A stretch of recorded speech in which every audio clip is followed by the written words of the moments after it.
problem is that when you pursue socialism and communism and you don't have a solid economic strategy or pragmatic approach to the economics like China does, then what's going to happen is your economics will fall apart. You look over and you say, "Oh, there's a big company. Their company makes lots of money. We're just going to take the money and give it to everybody." Well, okay, you can do that. Or we got all this money in the government. We're just going to print dollar bills forever. We're just going to print money because everybody get that. You need your economic advisors because your economic advisors will help you understand, as Zimbabwe learned, that if you just keep on printing money, you're going to have an inflation problem and your money will eventually be worthless. Anything that's given out in oversupply loses its value. Anything that's given in oversupply loses its value.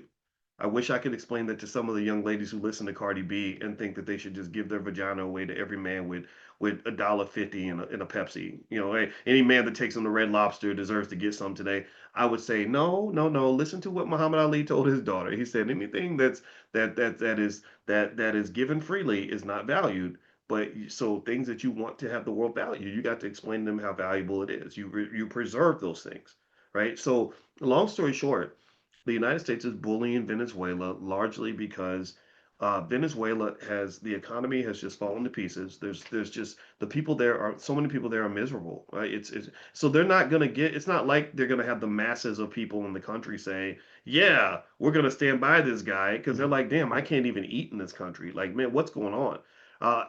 Also, which happens in a lot of your households, right? When you are a father and you never learned about economics, never learned how to provide, you never learned how to protect.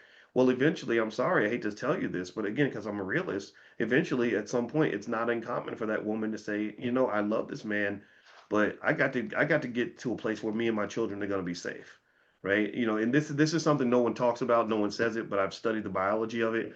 There's nothing in biology that says that women should be attracted to men who can't provide and protect for them.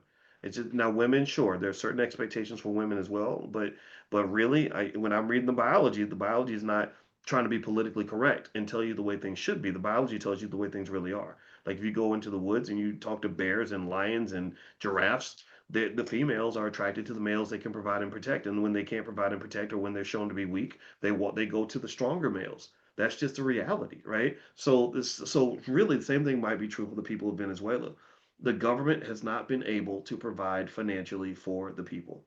So when the U.S. And simultaneously, they're sitting on the largest oil reserve on the entire planet. So I want you to just process this. Think about this like you're in middle school.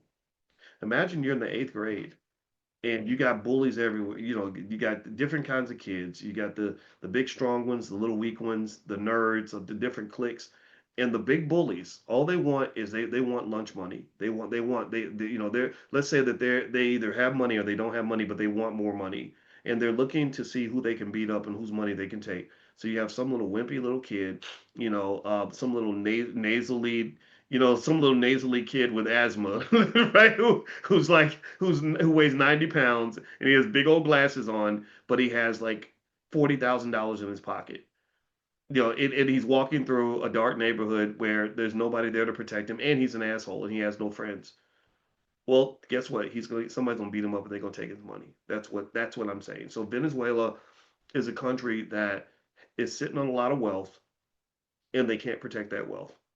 So to some extent, you can make an argument that their fate might be similar to what happened in Black Wall Street or some other place.